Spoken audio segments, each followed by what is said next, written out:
What I want to look at here is kind of like a real generic Plinko style game, but put it in terms of functions. So we're playing a game? It's an ish. It's a math game. Yes. A math Now, game is real quick, do you guys remember what a function was? Something with math. Something with math. Excellent. We narrow it down. It's got that F in parentheses. It's got the F in parentheses, or are you talking about the F that is in parentheses? Yeah. Wait, is it like, Sir, is it like that Schoolhouse Rock video? the conjunction junction was your function? No, not exactly, but I appreciate the conjunction junction reference. So that's good for you. You guys just so my favorite last year, and I should take that number. So you're right. You're right. A lot of it's not the F in parentheses. It's the F of x. Close enough. All right. What a function is going to be for every x there exists exactly one y. You have one input generates one output. Okay. There is think of it this way: for every x, for each x, there exists only one y value.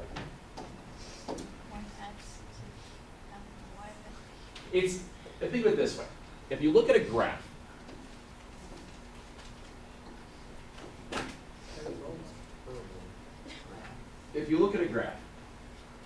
and you've done this before, you've done what's called the vertical line test. The vertical line test shows that, remember, when x equals a number, it's always a vertical line. So for every value of x, if you draw it as a vertical line, if that line only touches one value of y, you get a function. If it doesn't, if it's like that, it would not be a function because there's two. You know, if you think about a circle is not a function. A parabola is a function. A cubic is a function. There's lots of things like that that are functions versus not functions. It's basically for every x there exists one y. The reason why I wanted to reemphasize this is because what we're going to do here is we're going to look at what are called piecewise functions. Piecewise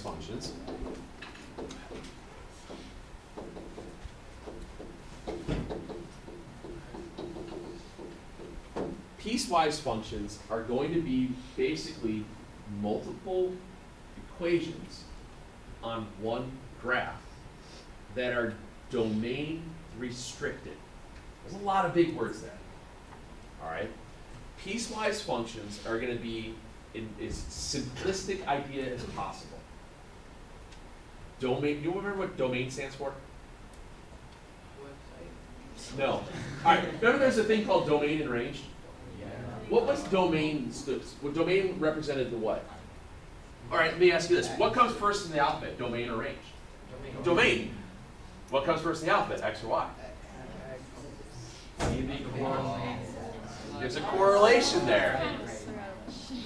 It is, just like my horizontal and vertical is a stretch as well. But it's a thing. But it's a thing. So what we're looking at here is domain restricted functions. So basically that means on one side of it, for up to a certain number, you're looking at one graph. For other values of numbers, you're looking at other graphs. Now, in this case, we have those two functions. Not worried about graphing this stuff yet. I'm just going to look at the function itself is defined by two specific equations. The function f of x, is how we say that, is defined as 3x plus 2 if your domain is less than or equal to 1. It is x plus 4 if the domain is greater than 1. So in your mind, kind of if you want to think about it, you don't have to graph this, but let's see.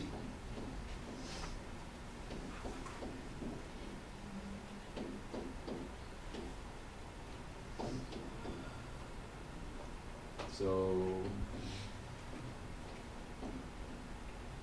The first graph would be something like this. But I don't need to look at anything to the right of 1 for that graph. So I would erase, oops, I would erase that. It would end at 1. The other graph takes over at 4. Let's see, 1, 2, 3, 4. Up 1, over 1, up 1, over 1, up 1, over 1, up 1, over 1. It would start here and go off to a different slope. It's rudely drawn, but that's basically the idea of what happens. It jumps graphs. It jumps spots. Plinko. It changes direction as it's going through. That's a short check. So what we're doing here is, you guys all remember that when it says f of -2, that just means take -2, put it in for x. Now you just have to make a decision. Which of the two equations do you put it in? Do you put it in the 3x plus 2 or the x plus 4? Why do I put it in 3x plus 2? Because it's less. That's all it is, ladies and gentlemen. That's all this is. So we go 3, -2, plus 2. So f of -2 tells you to choose that one part of the function, and you just substitute in the value and figure out what your y value is then. So let's see, 3 times -2 is -6. -6 and 2 is -4. So this answer is -4. Where do I put f of 1? 3x plus 2, because it is 1, so that one allows me to, since it's less than or equal to, I have to substitute into that value. So 3 times 1 plus 2, otherwise known as 5.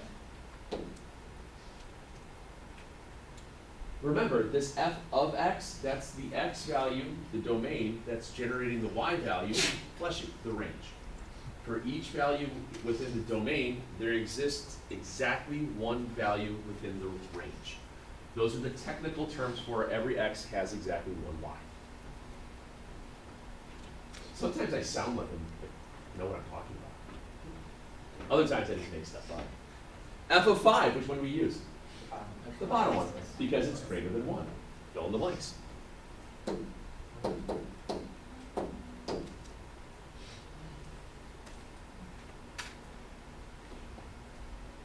Next one, what do you use?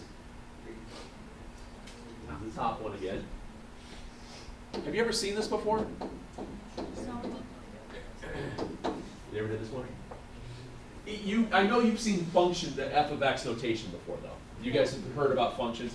You had functions as relations. You had them written as tables. You did ordered pairs. You did graphs.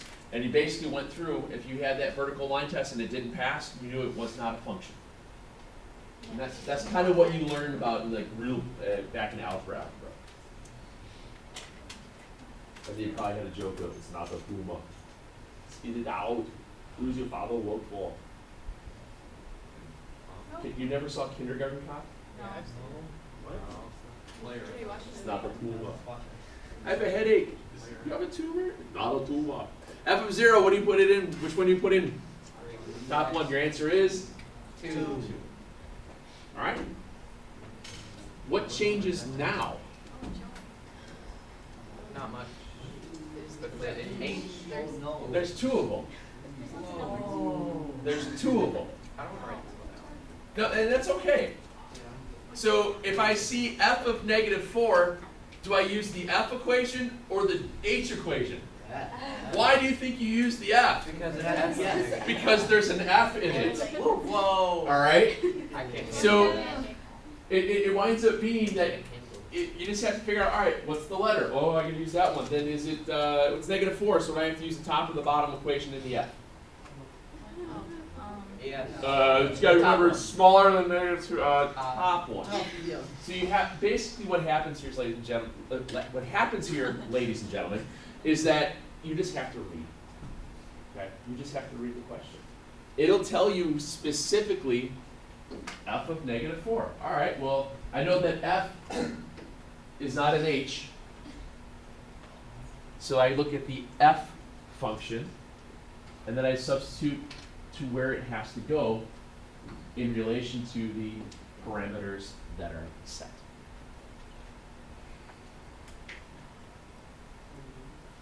What's that? No, you don't have to do these now. I'm just showing you that's what we're doing. That's how this would work.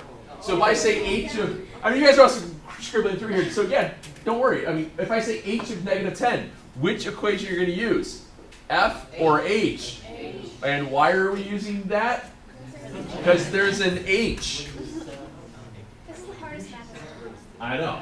So if it's negative 10, am I going to, is negative 10 smaller than or equal to 6, or is it bigger than 6? It's smaller, so you'd have to do 1/2 of negative 10 and subtract 10 and press enter.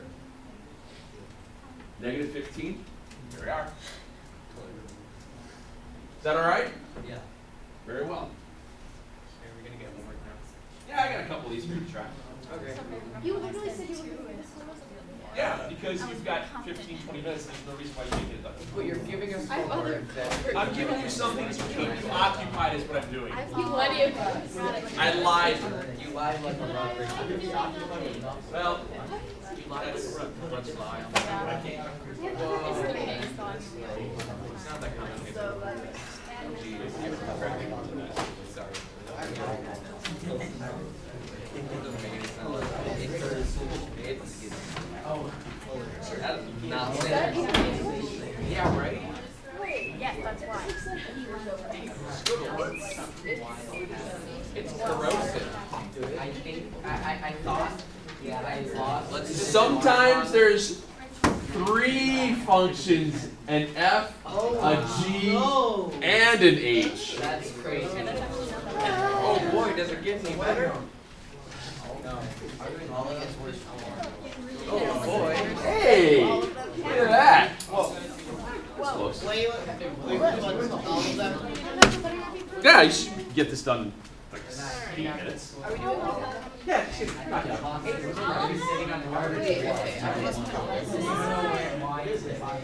You just run out of lead? Who's there? What are we doing? All of it. Do this, we'll call it a day on Piecewise. We'll do the graphing part of all this stuff on Tuesday. What's that? Yeah, we do a lot of graphing with Piecewise. And I'll introduce you to what are called step functions and what are they called? Something with this weird double bracket. I forget what it's called. Least closest least value or something. Who wants to do all of it? All of those words on Sure. one together. You're right, they probably don't. Yeah. Do do do do.